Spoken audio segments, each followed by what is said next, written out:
Hello students and welcome back to our YouTube channel Vidyam. मैं हूं Anshita Jindal, a graduate from तुम सबकी ड्रीम कॉमर्स कॉलेज यार एसआरसीसी। और आज मैं तुम्हारे लिए ले आई हूं तुम्हारी मैक्रो इकोनॉमिक्स का chapter income determination and multiplier. तो इससे पहले एडीएस वाला चैप्टर मैं पूरा तुम्हें करवा चुकी हूँ। अगर उनमें से कोई भी टॉपिक कोई भी चैप्टर देखना है तो नीचे तुम्हें सारे सब्जेक्ट्स की प्लेलिस्ट का लिंक हमने दे रखा है डिस्क्रिप्शन में। हर चीज वहां से मिल जाएगी, प्लेलिस्ट को सेव कर लो, जब भी टाइम लगे जो भी चैप्टर देखना हो वहां से देख सकते हो। आज करने वाले इनकम डिटर्मिनेशन एंड मल्टीप्लायर के चैप्टर को। ये चैप्टर में हम मेजरली दो चीजें पढ़ते हैं। क्या? सबसे पहले पढ़ते हैं इनकम डिटर्मिनेशन, तो दूसरा क्या पढ़ते होंगे? मल्टीप्लायर। So simple. तो सबसे पहले इनकम डिटर्मिनेशन के बारे में आज की क्लास में हम पढ़ेंगे, जिसका ये मतलब है कि ऐसा कौन सा पॉइंट होता है जब हमारी इकोनॉमी में इक्विलिब्रियम आता है। इक्विलिब्रियम तब आता है जब हमारी इकोनॉमी की डिमांड और सप्लाई, या मैं बोलूं एग्रीगेट डिमांड और एग्रीगेट सप्लाई, जब वो बराबर होती है तो इकोनॉमी में इक्विलिब्रियम आ जाता है। उस पॉइंट पे हम निकाल सकते हैं हमारी इकोनॉमी की इक्विलिब्रियम लेवल ऑफ इनकम। तो इक्विलिब्रियम लेवल ऑफ इनकम को डिटरमाइन करना है सबसे पहले, और फिर दूसरे पार्ट में हम पढ़ेंगे इन्वेस्टमेंट मल्टीप्लायर के बारे में। ठीक है, तो आज की वीडियो को शुरू करते हैं।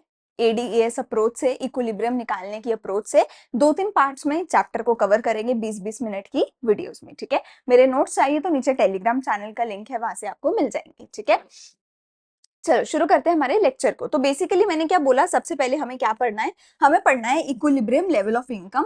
इक्विलिब्रियम लेवल ऑफ आउटपुट हम कहाँ निकालते हैं, कहाँ पे हमें जाके मिलता है। अगर तुमने 11th क्लास पढ़ी है तो 11th क्लास में भी तुमने इक्विलिब्रियम तो निकालना सीखा ही होगा कि इक्विलिब्रियम कहाँ आता है, जहां पर डिमांड और सप्लाई बराबर हो जाती है। तो वहां पर हम इक्विलिब्रियम पढ़ते थे 11th में माइक्रो लेवल पे, यानी कि छोटे लेवल पे, कि इंडिविजुअल डिमांड, इंडिविजुअल सप्लाई जब बराबर होंगे तो किसी एक प्रोडक्ट की मार्केट में इक्विलिब्रियम आ जाता है। कॉन्सेप्ट वही सेम है, बस हमें उसको एक बड़े लेवल पे अब अप्लाई करना है। तो बड़े लेवल पे डिमांड सप्लाई की जगह मेरे पास क्या आ जाएगा? बड़े लेवल पे मेरे पास आ जाएगा एग्रीगेट डिमांड और एग्रीगेट सप्लाई। तो जहां पे मेरे एग्रीगेट डिमांड और एग्रीगेट सप्लाई जो है वो बराबर हो जाएंगे एकदम, उस पॉइंट को मैं इक्विलिब्रियम लेवल बोल देती हूँ। ऑब्वियस सी बात है। ठीक है, तो जिस पॉइंट पे एडी और एएस बराबर हो जाएंगे उस पॉइंट पे इक्विलिब्रियम लेवल बोल देते हो। इसका मतलब क्या है? देखो, इसका सिंपल सा ये मतलब है कि जितना भी सामान प्रोड्यूसर ने बनाया था वो सारे का सारा सामान बाजार में जाके बिक गया, लोगों ने खरीद लिया। तो यानी कि प्रोड्यूसर के पास कुछ भी फालतू सामान नहीं बचा, प्रोड्यूसर खुश है। कोई भी कंज्यूमर ऐसा नहीं है कि जिसको कुछ चाहिए था और उसको मिला ना हो। कंज्यूमर भी खुश है क्योंकि कंज्यूमर को जितना सामान चाहिए था उतना सामान मिल गया। प्रोड्यूसर भी खुश है क्योंकि उसको जितना सामान उसने बनाया था, जितना वो बेचना चाहता था, उतना सामान बिक गया। तो कंज्यूमर भी खुश है, प्रोड्यूसर भी फुल्ली सेटिस्फाइड है। तो उस पॉइंट पे जब एडी और एएस हमारे बराबर हैं, उस पॉइंट को हम इक्विलिब्रियम लेवल बोलते हैं। कि इकोनॉमी में ये लेवल अगर रहेगा तो प्रोड्यूसर भी खुश होगा, कंज्यूमर भी खुश होगा। ना तो प्रोड्यूसर का एक्स्ट्रा सामान बचेगा, ना तो कंज्यूमर की कोई ऐसी डिमांड होगी जो मीट नहीं हो रही होगी। हर कोई फुल्ली सेटिस्फाइड होगा इस लेवल पे। ठीक है, तो देखते हैं कि कैसे हम डिटरमाइन कर सकते हैं हमारे इक्विलिब्रियम लेवल ऑफ आउटपुट को शॉर्ट रन के अंदर अपना। तो मैंने जैसे बोला कि जब मेरा एग्रीगेट डिमांड और एग्रीगेट सप्लाई एक दूसरे के बराबर होगा, याद रखना हम यहाँ पे जो है प्लान्ड एक्सपेंडिचर और प्लान्ड आउटपुट की ही बात कर रहे हैं। हमने पिछले चैप्टर में भी पढ़ा था कि एक प्लान वाला होता है, एक एक्चुअल वाला होता है। देखो, हम हमेशा प्लान करके चलते हैं कि मेरे पास 10,000 रुपए की इनकम आएगी, मैं 4,000 रुपए खर्च करूंगी इस चीज पे उस चीज पे। मैं अपना हमेशा प्लान तो परफेक्ट बना के चलूंगी ना, हमारे दिमाग में हम हमेशा परफेक्ट बना के चलेंगे ना सिनेरियो को। पर जो एक्चुअल सिनेरियो होगा, एक्चुअल सिनेरियो में एडी और एस जरूरी नहीं है कि हमेशा बराबर ही हो। एक्चुअल सिनेरियो में जरूरी नहीं है। एक्चुअल में कंज्यूमर ने सोचा कुछ और था, किया कुछ और। प्रोड्यूसर ने सोचा कुछ और था, एक्चुअल में किया कुछ और। तो एक्चुअल सिनेरियो में एडी और एस जरूरी नहीं है कि बराबर हो। And most of the cases में एक्चुअल सिनेरियो में एडी और एस बराबर नहीं होते। इसलिए हम जो पढ़ते हैं कि एडी और एस बराबर होंगे, हम वो पढ़ते हैं प्लान्ड। हम साल की शुरुआत में प्लान करते हैं ना कि आने वाले एक साल में मैं ऐसा ऐसा करूंगा। तो वही जो हमने शुरू में प्लान किया था कि साल की शुरुआत में हाउस होल्ड ने प्लान कर लिया कि वो आने वाले एक साल में कितना एक्सपेंडिचर करेंगे। सिमिलरली साल की शुरुआत में ही हमारे प्रोड्यूसर्स ने प्लान कर लिया कि वो एक साल में कितना सामान बनाएंगे। अब हम कह रहे हैं कि साल की शुरुआत में तो इनिशियली जब हम प्लान कर रहे होते हैं उस पॉइंट पे मेरा एग्रीगेट डिमांड यानी कि प्लान्ड एक्सपेंडिचर, वो बराबर होता है एग्रीगेट सप्लाई के यानी कि प्लान्ड आउटपुट के। एक्चुअल वाला हो या ना हो, प्लान्ड वाला तो बराबर होता है। अब क्योंकि ये दोनों बराबर हैं, क्योंकि एग्रीगेट डिमांड और एग्रीगेट सप्लाई बराबर हैं, उस पॉइंट को मैं क्या बोलती हूँ, इक्विलिब्रियम का पॉइंट बोलती हूँ। उस पॉइंट को मैं इक्विलिब्रियम का लेवल, उस इक्विलिब्रियम का पॉइंट बोलती हूँ। अच्छा जी, एडी का फॉर्मूला और एएस का फॉर्मूला क्या होता है? अगर तुम्हें याद हो, एएस का फॉर्मूला पिछले चैप्टर में किया है, सी प्लस एस होता है, एएस वाई के भी बराबर होता है, याद रखना। एडी का फॉर्मूला होता है सी प्लस आई के बराबर। तो अगर मेरे AS is equal to AD है, अगर मेरा AS is equal to AD है, तो इसका मतलब है एएस का जो सी प्लस एस है वो बराबर होगा एडी वाले सी प्लस आई के, यानी कि C plus S is equal to C plus I. इन दोनों में मैं देख सकती हूँ सी और सी कॉमन है, तो सी को हम काट देते हैं, तो बचा मेरे पास क्या, एस और आई। तो यानी कि अगर एडी और एएस एक दूसरे के बराबर होंगे तो उस पॉइंट पे सी कॉमन कट जाएगा, तो उस पॉइंट पे एस और आई भी एक दूसरे के बराबर होंगे। तो इससे मुझे ये समझ आया कि अगर किसी भी पॉइंट पे मुझे इक्विलिब्रियम निकालना है तो मैं दो तरीके से निकाल सकती हूँ, या तो मैं पूरे के पूरे एडी को पूरे के पूरे एएस के बराबर कर दूं तो भी इक्विलिब्रियम निकल सकता है, या फिर मैं सिंपली सेविंग्स को इन्वेस्टमेंट के बराबर कर दूं तो भी मेरा इक्विलिब्रियम निकल सकता है। मुझे पूरे एडी को पूरे एएस के बराबर करने की जरूरत नहीं है। यही दोनों मेरी क्या होती हैं, दो अलग अलग अप्रोचेज होती हैं। यही दो अलग अलग मेरी अप्रोचेस होती है equilibrium level of income, equilibrium level of output निकालने के लिए। अच्छा, मैं इनकम और आउटपुट कुछ भी बोलूं, दोनों में से बात तो सेम ही है। मैं इनकम बोलूं या आउटपुट बोलूं, इक्विलिब्रियम लेवल ऑफ इनकम बोलूं, इक्विलिब्रियम लेवल ऑफ आउटपुट बोलूं, बात तो सेम ही है। शुरू में पढ़ते आ रहे हो नेशनल इनकम में कि नेशनल इनकम निकालने के तीन तरीके हैं, income method, output production method या एक्सपेंडिचर मेथड, है ना। तीनों में नेशनल इनकम तो सेम ही निकलती है, तो मैं इनकम बोलूं, आउटपुट बोलूं, एक्सपेंडिचर बोलूं, बात तो सेम ही है। ठीक है, निकालना तो इक्विलिब्रियम लेवल का है। पेपर में बहुत बार सवाल आ जाता है, कभी इक्विलिब्रियम लेवल ऑफ आउटपुट दे देता है, तो तुम्हें कंफ्यूज नहीं होना। इक्विलिब्रियम का मतलब इक्विलिब्रियम है, वो उसके आगे डाले कि इक्विलिब्रियम लेवल ऑफ इनकम है या आउटपुट है या एक्सपेंडिचर है या एम्प्लॉयमेंट है। कई बार एम्प्लॉयमेंट आ जाता है, ठीक है, एम्प्लॉयमेंट रेयरली आता है, इनकम आउटपुट एक्सपेंडिचर ज्यादा आ जाते हैं। तो कुछ भी हो, है तो इक्विलिब्रियम, शुरू से पढ़ते आ रहे हो, इनकम एक्सपेंडिचर आउटपुट बराबर होते हैं। ठीक है, अच्छा, दो अप्रोचेस क्या है मेरी, एडीएएस अप्रोच और सेविंग इन्वेस्टमेंट अप्रोच। दोनों में से कोई भी अप्रोच लगा के तुम इक्विलिब्रियम लेवल निकाल सकते हो। ठीक है, एडीएएस अप्रोच के साथ शुरू करते हैं, जिसका सिंपल मतलब है कि जो मेरा एग्रीगेट डिमांड का जो ग्राफ है और जो मेरा एग्रीगेट सप्लाई का ये जो ग्राफ है, ये जिस पॉइंट पर बराबर हो जाएंगे उस पॉइंट पे इक्विलिब्रियम निकल के आ जाएगा, बात हो जाती है खत्म। अगर तुम्हें याद हो, पिछले चैप्टर में हमने पढ़ा था कि जो एग्रीगेट सप्लाई है वो सी प्लस एस के बराबर तो होती ही है, वो मेरी इनकम या मैं बोलूं नेशनल इनकम के बराबर भी होती है। इसका जो ग्राफ होता है वो 45 डिग्री का एक ग्राफ होती है, एक लाइन होती है जो ऊपर की तरफ जाती है ओरिजिन से शुरू करके। ये 45 डिग्री की लाइन होती है एग्रीगेट सप्लाई की। Aggregate demand on the other hand क्या होता है, सी प्लस आई के बराबर होता है। सी होती है मेरी कंजम्पशन, जो कि कभी भी जीरो नहीं हो सकती।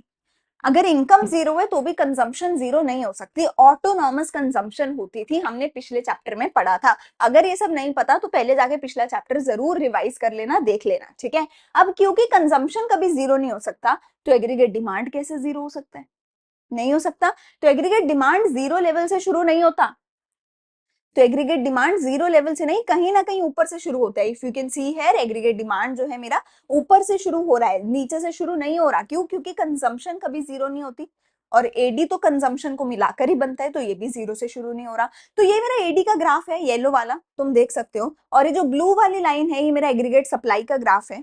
जिस पॉइंट पर ये दोनों मिल रहे हैं, इस पॉइंट पर हमारा इकोनॉमी में, इस पॉइंट पर इकोनॉमी में इक्विलिब्रियम निकल के आ रहा है। एक बार पूरे ग्राफ को अच्छे से देख लो। अगर ग्राफ में कोई भी चीज समझ नहीं आ रही है तो तुम कमेंट सेक्शन में डाउट भी मुझे पूछ सकते हो। ठीक है, एग्रीगेट सप्लाई का, एग्रीगेट डिमांड का ग्राफ जहां पर इक्वल हो रहा है उस पॉइंट को इक्विलिब्रियम बोला जा रहा है। ठीक है, एग्रीगेट डिमांड का ग्राफ जो है ऊपर से शुरू होता है, एग्रीगेट सप्लाई जीरो से शुरू होकर 45 डिग्री की लाइन होती है। इक्विलिब्रियम से पहले, इक्विलिब्रियम से पहले एग्रीगेट डिमांड जो है वो ग्रेटर देन एग्रीगेट सप्लाई है। इक्विलिब्रियम के बाद एग्रीगेट सप्लाई जो है वो ग्रेटर देन एग्रीगेट डिमांड है। इक्विलिब्रियम के ऊपर एग्रीगेट सप्लाई जो है वो एग्रीगेट डिमांड के बराबर। ठीक है, ये चीज भी तुम यहाँ पे नोट डाउन कर सकते हो।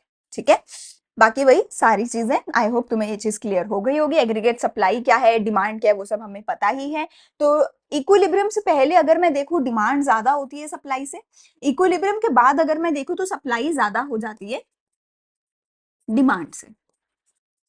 इक्विलिब्रियम पे एग्रीगेट डिमांड और सप्लाई बराबर हो जाते हैं। ये हो गए मेरी एडीएएस अप्रोच, आई होप इसमें कोई डाउट नहीं होगा। फिर आती है मेरी saving investment approach. Saving investment approach भी बिल्कुल सिंपल है।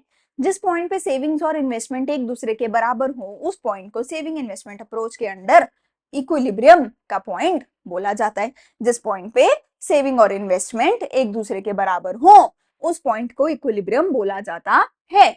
इन्वेस्टमेंट जो है हम अज्यूम करके चलते हैं कि ऑटोनॉमस इन्वेस्टमेंट होती है। हमने पिछले चैप्टर में पढ़ा है ये चीज कि जो बेटा हमारी इन्वेस्टमेंट है, हम अज्यूम कर लेते हैं कि हमारी जो इन्वेस्टमेंट है वो क्या होती है, ऑटोनॉमस होती है, यानी कि वो कभी भी चेंज नहीं होती, वो कांस्टेंट रहती है। ये अजम्पशन है, यानी कि इनकम कम हो, इनकम ज्यादा हो, इनकम जीरो हो, what ever the income, investment will always remain the same, will always remain constant, will always remain fixed। अब क्योंकि वो हमेशा फिक्स है, हमेशा कांस्टेंट है, तो उसका ग्राफ ऊपर नीचे तो नहीं जाएगा, उसका ग्राफ तो ऊपर नीचे नहीं जाएगा कैसे भी, उसका ग्राफ तो होगा एक straight line parallel to x axis, straight line parallel to x axis.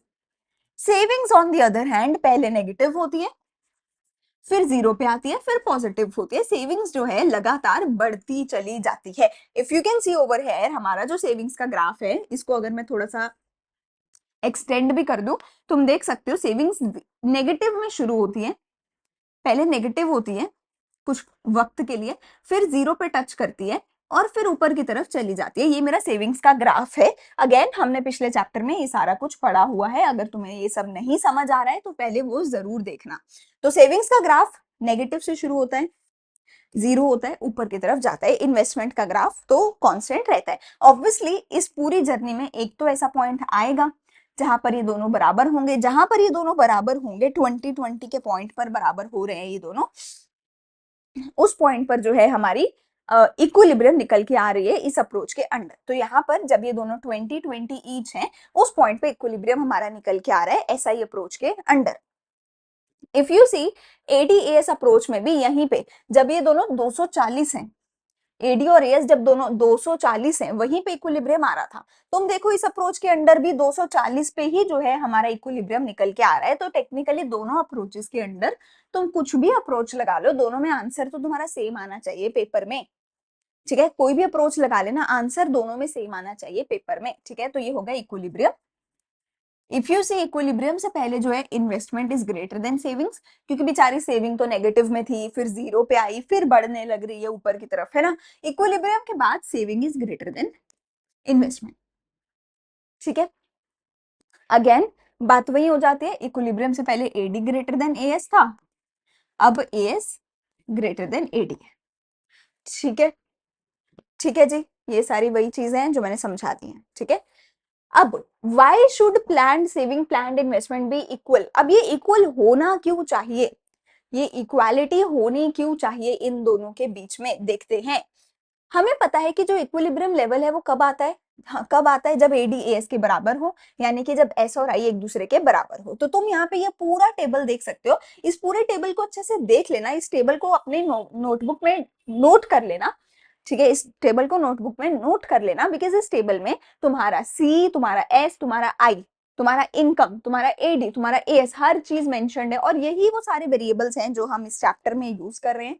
तो ये सारे के सारे वेरिएबल्स के अकॉर्डिंग तुम देख सकते हो, जिस पॉइंट पे एस और आई बराबर है उसी पॉइंट पे एडी और एएस भी बराबर है, और उसी पॉइंट पे इक्विलिब्रियम हो रहा है। सो एस और आई अप्रोच भी क्यों लगाई जा रही है, क्योंकि उसी पॉइंट पर एडी और एएस भी बराबर होते हैं, सेम पॉइंट है, तो पेपर में आंसर सेम आना चाहिए कोई भी अप्रोच लगाओ। तो तुम यहाँ पर देख सकते हो जहां पर एडी और एएस का इक्विलिब्रियम है उसके बिल्कुल पैरेलल नीचे, बिल्कुल उसके नीचे ही एस और आई का भी इक्विलिब्रियम है। सो जहां पे एडी और एएस का इक्विलिब्रियम है, सेम उसी पॉइंट पे प्लान्ड सेविंग प्लान्ड इन्वेस्टमेंट का भी इक्विलिब्रियम है। अच्छा, एडी और एएस भी प्लान वाले हैं, प्लान्ड एक्सपेंडिचर, प्लान्ड आउटपुट। ठीक है, और ये भी प्लान सेविंग और प्लान इन्वेस्टमेंट है, एक्चुअल वाला कोई भी नहीं है, यानी कि एक्स एंटे है। प्लान वाली कौन सी होती थी? एक्स एंटे। लास्ट लेक्चर में ही हमने ये चीज करी थी, एक्स एंटे। ठीक है, तो एग्जैक्टली जिस पॉइंट पर ये हो रहा है इक्विलिब्रियम, एग्जैक्टली उसके नीचे सेम पॉइंट पर ही एस और आई का भी इक्विलिब्रियम हो रहा है, इसीलिए प्लान सेविंग प्लान इन्वेस्टमेंट भी बराबर है at the point of equilibrium. ठीक है जी, आगे चले। अगला मेरे पास कहता है कि एडजस्टमेंट मैकेनिज्म क्या होगा अगर एडी और एएस एक दूसरे के बराबर नहीं होंगे तो। देखो, इक्विलिब्रियम तो हमें मिल जाएगा जब एडी और एएस बराबर हैं, पर क्या ये जरूरी है कि हमेशा एडी और एएस एक दूसरे के बराबर हों? नहीं, कभी एडी ज्यादा हो सकता है, कभी एएस ज्यादा हो सकता है, तो कुछ ना कुछ तो ऐसा होगा इकोनॉमी में जिसकी वजह से ये इक्विलिब्रियम नहीं आएगा। तो हमें क्या करना पड़ेगा ऐसे केस में? हमें इन दोनों को खींच के वापस बराबर लाना पड़ेगा, इक्विलिब्रियम बनाना पड़ेगा। चाहे दूसरा ऊपर हो तो भी खींच के वापस लाना पड़ेगा, इक्विलिब्रियम बनाना पड़ेगा, एडीएस बराबर करने पड़ेंगे। खींच के कौन लेके आएगा? खींच के लेके आएंगे सिर्फ और सिर्फ प्रोड्यूसर्स। हम यहाँ पर ये बोलते हैं कि भैया डिमांड कितनी भी हो, सप्लाई खुद को ऑटोमेटिकली एडजस्ट कर लेगी अकॉर्डिंग टू डिमांड। चाहे डिमांड कम है या डिमांड ज्यादा है, सप्लाई अपने आप को ऑटोमेटिकली एडजस्ट कर लेगी अकॉर्डिंग टू एग्रीगेट डिमांड। कैसे? यहाँ पर तुम देखो, तुम्हें दिख रहा होगा डिमांड कम है, सप्लाई ज्यादा है। लेस देन मोर देन का साइन तो समझ आता है, मैथ्स पढ़ के आए हो थोड़ी बहुत। तो हमें दिख रहा है कि aggregate supply is more than aggregate demand, या मैं बोलूं aggregate demand is less than aggregate supply. तो मुझे पता है डिमांड कम है, सप्लाई ज्यादा है। अब सप्लाई ज्यादा है, डिमांड कम है, तो प्रोड्यूसर खुद ही सप्लाई को खींच के नीचे ले आएगा और डिमांड के बराबर लाके खड़े कर देगा। तो प्रोड्यूसर क्या करेगा? तो प्रोड्यूसर एग्रीगेट सप्लाई को खींच के नीचे लेकर आएगा। इसीलिए हमने एग्रीगेट सप्लाई को ना बेटा एक 45 डिग्री की लाइन बना रखा है यहाँ पे, जो अपने आप को जो है जहां पर भी एग्रीगेट डिमांड है, जहां पर भी होती है एग्रीगेट डिमांड, ये 45 डिग्री की स्ट्रेट लाइन जा रही है ऊपर को, ये खुद ही जाके वहां पे टच हो जाती सप्लाई जो है, एग्रीगेट सप्लाई की जो लाइन है डिमांड के साथ। तो प्रोड्यूसर क्या करेगा? एग्रीगेट सप्लाई को कम करेगा। अगर सप्लाई को कम करेगा मतलब वो प्रोडक्शन को कम करेगा। वो अगर प्रोडक्शन को कम करेगा तो कैसे प्रोडक्शन को कम करेगा ये देखो।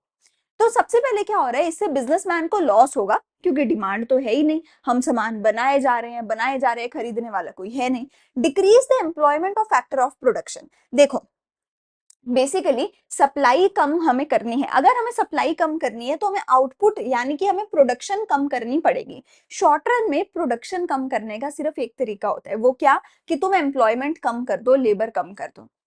ठीक है, हम शॉर्ट रन पढ़ रहे हैं, 11th में भी अगर तुमने पढ़ा हो, एक फिक्स्ड फैक्टर होता है, एक वेरिएबल फैक्टर होता है। शॉर्ट रन में ना प्रोडक्शन को कम करने का सिर्फ एक तरीका होता है, प्रोडक्शन को कम करने का एक ही तरीका होता है कि तुम्हारे पास जो भी लेबर है, तुम लेबर को नौकरी से निकाल दो, लेबर कम कर दो, एम्प्लॉयमेंट कम कर दो, सो दैट मशीन पे काम करने के लिए लेबर रहेगी नहीं, वो प्रोडक्शन करेगी नहीं। या मैं बोलूं प्रोडक्शन ही नहीं करनी तो लेबर को क्यों पैसे दूं, तो मैं लेबर को निकाल दूंगी। तो जैसे ही हमें प्रोडक्शन कम करनी होगी, हमारी एम्प्लॉयमेंट कम हो जाएगी। अगर एम्प्लॉयमेंट कम हो जाएगी तो इनकम भी कम हो जाएगी, ऑब्वियसली। ठीक है, और इनकम कम हो रही है, इनकम तो एग्रीगेट सप्लाई के बराबर होती है, इनकम कम हो रही है तो मतलब एग्रीगेट सप्लाई कम हो रही है। ठीक है, अच्छा, इसी चीज को हमने यहाँ पे एसआई अप्रोच से भी दिखा रखा है। हमने क्या बोला था कि एडी कम है एएस से।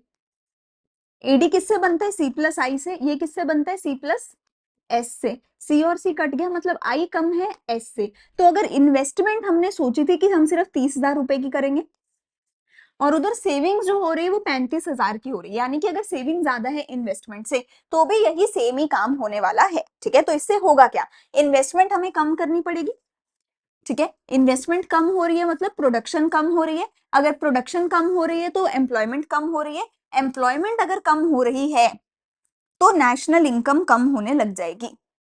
ये चीज तुम हटा सकते हो बीच में से, कंजम्पशन वाला और एग्रीगेट डिमांड वाला ये हटा दो, ये मत लिख के आना, ये नहीं लिखना है हमें पेपर में। हमें पेपर में बस क्या लिखना है कि अगर हमारा एग्रीगेट डिमांड कम है एग्रीगेट सप्लाई से, तो उस केस में इन्वेस्टमेंट भी कम होगा सेविंग से। ऐसे केस में हमें क्या करना पड़ेगा? हमें अपनी जो है प्रोडक्शन कम कर देंगे। जो प्रोड्यूसर्स हैं, प्रोड्यूसर्स के पास क्या बच जाएगा? एक्सेस स्टॉक बच जाएगा, या मैं बोलूं प्रोड्यूसर्स के पास अनसोल्ड स्टॉक बच जाएगा, क्योंकि उन्होंने सामान, या मैं बोलूं एक्सेस इन्वेंट्री बच जाएगी। ये सारी चीजें लिखी आती है तुम्हारी बुक में, इसलिए मैं लिख रही हूँ unsold stock, excess stock, planned inventory ज्यादा हो गई, ठीक है, तो इन्वेंट्री फालतू बच जाएगी प्रोड्यूसर्स के पास क्योंकि सामान की डिमांड नहीं है, जिसकी वजह से वो प्रोडक्शन कम करेंगे, वो प्रोडक्शन कम करेंगे तो वो लेबर को ले ऑफ कर देंगे, एम्प्लॉयमेंट कम हो जाएगी, एम्प्लॉयमेंट अगर कम हो जाएगी तो इनकम कम हो जाएगी, और इनकम एग्रीगेट सप्लाई के बराबर होती है, तो मतलब इनकम कम हो रही है तो मतलब एग्रीगेट सप्लाई कम हो रही है। दूसरी साइड पे अगर डिमांड ज्यादा है और सप्लाई कम है तो क्या होगा? अगर डिमांड ज्यादा है और सप्लाई कम है तो क्या होगा? इसी चीज को तुम ऐसा भी बोल सकते हो कि तुम्हारी इन्वेस्टमेंट ज्यादा है, तुम्हारी सेविंग्स है, ठीक है, तो ऐसे केस में तुम देख सकते हो यहाँ पे क्या होगा, ऑन्टरप्रिन्योर्स को ज्यादा प्रॉफिट होगा। यहां पर हमारे पास क्या होगा, जो स्टॉक होगा, स्टॉक विल फॉल शॉर्ट, तुम्हारा स्टॉक खत्म हो जाएगा, स्टॉक खत्म हो जाएगा, फिर भी डिमांड खत्म नहीं हो रही है, सप्लाई तो कम कर रहे थे, डिमांड ज्यादा हो गई, सो प्लान्ड स्टॉक जो है वो कम पड़ जाएगा, प्रोड्यूसर ने जितना प्लान किया था उससे ज्यादा डिमांड आ गई तो प्लान्ड स्टॉक कम पड़ जाएगा, जिसकी वजह से वो अपना लेवल ऑफ आउटपुट या मैं बोलूं प्रोडक्शन लेवल प्रोड्यूसर जो है एकदम से इंक्रीज कर देगा। प्रोडक्शन इंक्रीज कैसे करेगा? एम्प्लॉयमेंट इंक्रीज करके वो ज्यादा लेबर को नौकरी पे रखेगा, लेबर बढ़ जाएगी जिसकी वजह से इनकम बढ़ जाएगी, इनकम बढ़ेगी तो मतलब कि एग्रीगेट सप्लाई बढ़ जाएगी, और एग्रीगेट सप्लाई बढ़ के एग्रीगेट डिमांड के बराबर आ जाएगी, एग्रीगेट सप्लाई एग्रीगेट डिमांड के बराबर आ जाएगी। यही चीज यहाँ पर भी देख सकते हो कि इन्वेस्टमेंट जो है वो सेविंग से ज्यादा है, तो हम सेम यही मैकेनिज्म यहाँ भी फॉलो करेंगे कि हमारा जो प्लान्ड स्टॉक है इट विल फॉल शॉर्ट, ठीक है, क्योंकि सप्लाई कम थी डिमांड ज्यादा थी, तो प्रोड्यूसर्स जो है वो ज्यादा प्रोडक्शन करने लग जाएंगे। ज्यादा प्रोडक्शन कैसे करेंगे? ज्यादा लेबर को एम्प्लॉयमेंट देके, तो एम्प्लॉयमेंट बढ़ जाएगी, एम्प्लॉयमेंट अगर बढ़ गई तो इनकम बढ़ेगी, ऑब्वियसली लोगों की इनकम बढ़ना मतलब income is equal to aggregate supply, तो मतलब एग्रीगेट सप्लाई बढ़ जाएगी, और एग्रीगेट सप्लाई बढ़ के एग्रीगेट डिमांड के बराबर आ जाएगी, ठीक है। तो ये क्वेश्चन भी बहुत ज्यादा बार आता है कि एडी कम है, एएस कम है तो ज्यादा है तो क्या होगा, ठीक है। अगर अब ये चीज समझ आ गई है तो बहुत अच्छी बात है, अगला लेक्चर देखो, अगर नहीं समझ आई है तो डाउट पूछ सकते हो तुम कमेंट सेक्शन में। आज की वीडियो को अभी हम यहीं पे खत्म कर रहे हैं, हमने एडी इक्वल टू एएस पढ़ा, S equal to I approach पढ़ा इक्विलिब्रियम निकालने का, और अगर इक्विलिब्रियम ना हो, एडी कम हो या एएस कम हो, उस केस में सप्लाई खुद को एडजस्ट कर लेगी। कैसे? पहले स्टॉक कम या ज्यादा रह जाएगा, उसकी वजह से प्रोडक्शन कम या ज्यादा करेंगे, उसकी वजह से एम्प्लॉयमेंट कम या ज्यादा होगी, उसकी वजह से इनकम कम या ज्यादा होगी, ऐसे करके हमारा एडजस्टमेंट एडीएस का होके इक्विलिब्रियम वापस से मेंटेन हो जाएगा। अब अगर वीडियो अच्छी लगे तो please like share and subscribe करना। हम मिलने वाले इससे आगे वाले टॉपिक में अगली वीडियो में, जो नीचे प्लेलिस्ट में आपको मिल जाएगी या ऊपर आई बटन से भी तुम्हें मिल जाएगी। हम मिलते हैं अगली वीडियो में। Thank you, bye bye.